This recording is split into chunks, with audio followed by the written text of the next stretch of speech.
bohong itu jahat, jelek, basirah yang tahu. Kita tahu taat kepada orang tua, pada guru itu baik, menyimpang melawan orang tua atau guru itu salah, itu basirah yang tahu. Bukan mata kasat, bukan basor, tapi basirah. Wahadainahun najdain.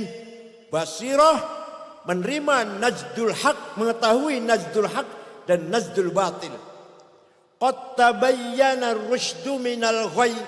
Basirah bisa tahu mana yang ar-rusydu yang benar, yang lempeng, mana al-ghayy yang menyimpang dan melanggar.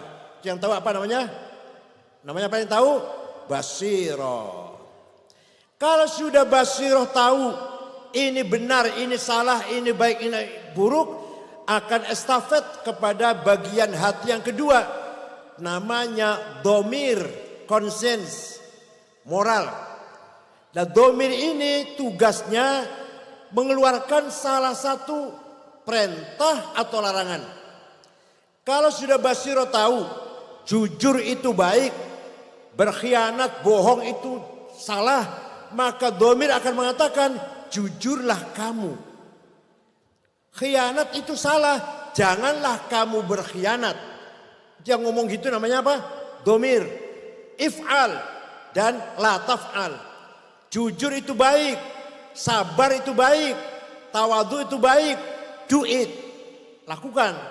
Sombong itu jelek, egois itu jelek, don't do that. Jangan lakukan, la taf'al. Yang ngomong gitu namanya domir. Hanya domir ada 3 grade. Ada domir ijtima'i, domir lingkungan. Saya kalau di tengah-tengah santri, di tengah-tengah warga NU, waduh sok alim, koyoyoyo, saya. Jadi kalau jauh dari siapa-siapa, entah apa yang saya lakukan nggak tahu. Ini orang punya moral, punya domir, tapi masih sebatas lingkungan. Kalau di tengah-tengah keluarganya, muridnya, santrinya khusyuk, koyoyoyo lah, koyo tenanan. Tapi kalau sudah di Bangkok atau di Singapura atau di Hong Kong, wallahu a'lam. Ini namanya orang punya domir, tapi domir ijtima'i. Masih punya domir daripada di sebelah mertuanya, di depan mertuanya kurang ajar. Itu nggak punya domir di sana.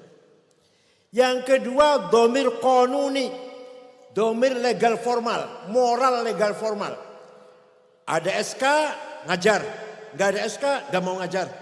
Ada amplop ceramah, nggak ada amplop nggak mau ceramah.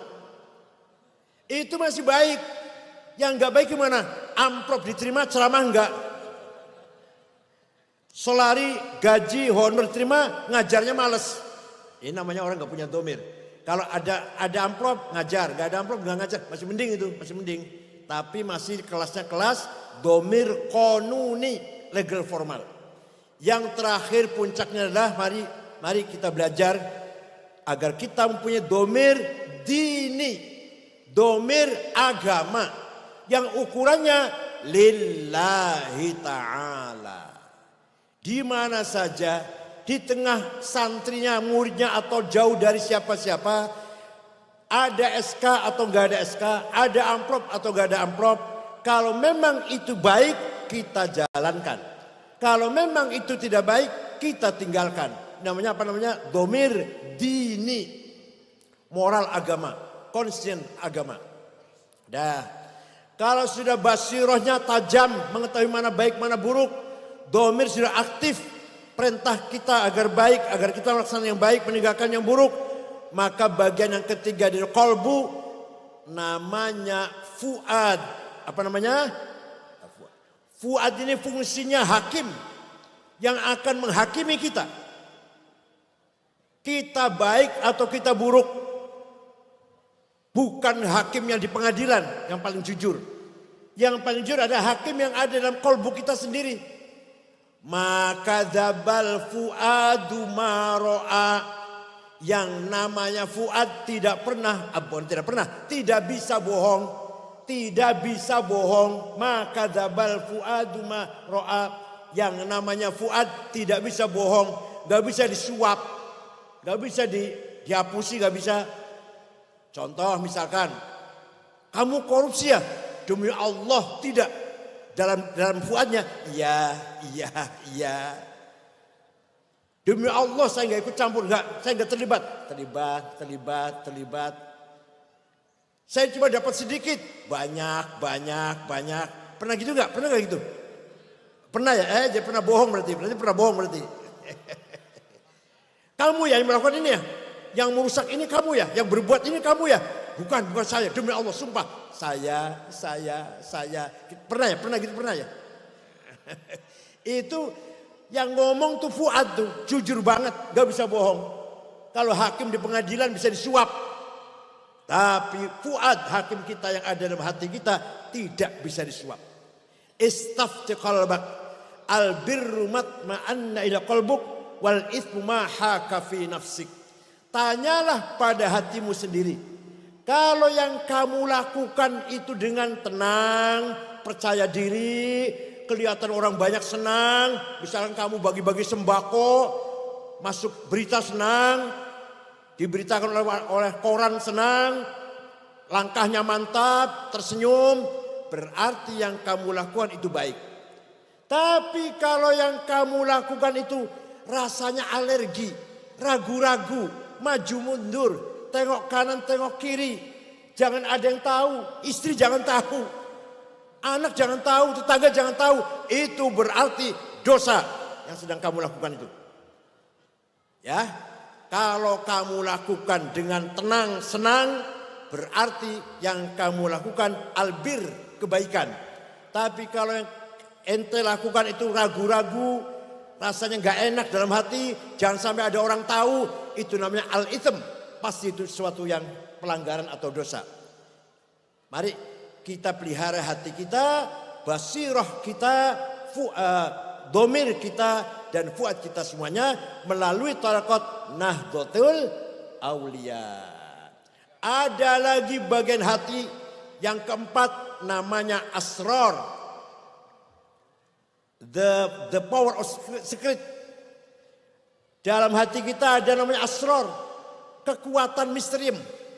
Maka yang dilihat maunya yang misteri, nggak mau yang kasat, nggak mau yang kelihatan mata, yang rahasia maunya. Itu namanya asrar namanya. Contoh. Gus Dur masih dalam keadaan sakit. Pulang dari rumah sakit, di rumah masih dalam keadaan sakit. Dalam satu kamar itu ada saya, ada Pak Wisnu. Pak Wisnu itu pengusaha, pernah jadi ketua Golkar Jawa Tengah. Ada Menteri Koperasi Pak Cakrawardaya. Pelan-pelan kita ngomong-ngomong, Gus Dur lagi istirahat. Tiba-tiba Gus Dur duduk ngomong begini, mengko aku bakal jadi presiden. Kita yang dengar kaget, ini Gus Dur konslet dulu. Gus Dur konslet ini. Ternyata betul jadi. Itu namanya asrar namanya. Suatu hari pagi-pagi jogging, mampir ke rumah saya, minta air minum, minta roti tawar, saya buka AC, tidur, nyenyak Gus Dur tidur, habis jalan-jalan, 20 menit kira-kira, bangun ngomong gini, begitu bangun dari tidur itu, Kang Said mengkonek sampean wis umur 56 jadi ketua umum PBNU. Persis saya 56 jadi ketua PBNU tahun 2010. Ini namanya orang yang punya apa? Asrar. Mudah-mudahan anggota Nahdlatul Aulia semuanya punya asrar. Insya Allah lepas atau selamat dari fitnah, selamat dari jebakan, nggak akan kesasar, nggak akan sesat karena asrarnya tajam. Ini merupakan rahasia kolbu, luar biasa kolbu itu. Semuanya punya potensi ini, hanya kita mau berusaha apa enggak. Terakhir dalam hati kita namanya lataif. Apa? Ini kalau dirinci ya 2 bulan selama ini. Lataif itu apa? Sesuatu yang lembut, software yang ada dalam kolbu kita, yang ingin mengenal sesuatu yang lembut lagi, gak mau yang kasar-kasar. Sesuatu yang lataif kita ingin mengenal yang latifah. Di antara latifah adalah alamul malakut, alamil arwah. Itu namanya lataif. Maka para aulia, para waliullah bisa mengetahui rahasia yang ada di Lauh Mahfuz, bisa mengetahui yang ada di di atas melalui khawatir bisikan, khawatir ilahiyah dan khawatir malakutiyah. Itu datanya dari mana? Di kekuatan hati namanya lataif. Paham ya? Maka para wali songo tahu persis bahwa nanti Islam akan tersebar di Nusantara ini. Beliau berjuang menyebarkan Islam dengan tulus ikhlas, dengan latifah, maka beliau optimis Islam akan menang di Nusantara ini. Begitu pula, ini bukan menang politik loh, bukan menang politik, menang itu artinya syiar dan diikuti orang banyak, bukan menang politik, bukan. Begitu pula para sahabat Nabi, semuanya punya keyakinan. Sayyidina Abu Bakar, Umar, Utsman, Ali, dengan hati yang ikhlas, Islam akan tersebar di segala penjuru dunia. Maka baru tahun 30 Islam sudah sampai ke India, ke Cina, 30 Hijriah, tahun 30 Hijriah. Tahun 40 Hijriah, Afrika, Spanyol sudah Islam semuanya. Indonesia sudah nyampe. Di Cina dulu baru sampai ke Indonesia. Walhasil, mari kalau kita betul-betul menjadi warga Thariqat, ya, Thariqat Mu'tabarah An-Nahdiyah, mari kita tajamkan hati kita untuk zikir kepada Allah. Nah, masih mau nggak? Masih mau nggak? Hati zikir pada Allah. Zikir itu ada tiga grade, 3 derajat. Pertama, dzikrul asma. Yang kita zikir namanya Allah. Walaupun kita nyebutnya ya Allah, tapi hati kita ya Razzaq, duit. Gitu ya. Mulut kita, lisan kita ya Allah, ya Allah, ya Allah, tapi hatinya ya Razzaq, ya Ghani, ya Mughni. Ya, betul nggak? Itu orang bagus, zikir bagus minta pada Allah kok. Tapi yang diminta harta, pangkat, kedudukan, kemuliaan, kebesaran, itu namanya dzikrul asma. Apa namanya? Asma. Atau lagi sakit, ya Allah, yang kita minta kesembuhan. Yang kedua, dzikrus sifat. Yang kita zikiri sifatnya Allah. Jadi apa yang kita zikiri? Kudrahnya, iradahnya, sama'nya, basornya, hayahnya, ilmunya, kalamnya. Bukan rezeki, bukan rezeki, mobil, bukan mobil, duit, bukan. Tapi apa? Kudrah iradahnya, sama' basornya, ilmu hayah kalamnya. Itu namanya dzikrus sifat. Yang ketiga, kita zikir mengucapkan la ilaha illallah, tidak minta apa-apa. Jangankan minta uang, minta harta, minta surganya pun tidak terlintas. Ketika kita la ilaha illallah, la ilaha illallah, tidak terlintas surga, bidadari, enggak. Terus apa? Yang kita zikiri adzatul mutlaqah al mujarradah an misl idhafat, zatnya Allah yang maha absolut, the absolute one existence, wujud yang absolut. Itu yang kita zikiri, bahwa yang ada hanyalah Allah. Itu namanya zikir zat. Karena sesungguhnya kita ini diadakan. Kita ini apa? Kita ini tidak ada, tapi kita ini diadakan oleh yang ada. Yang ada sebelum lapal ada itu ada, sudah ada. Bahkan kita menggunakan lapal ada atau lapal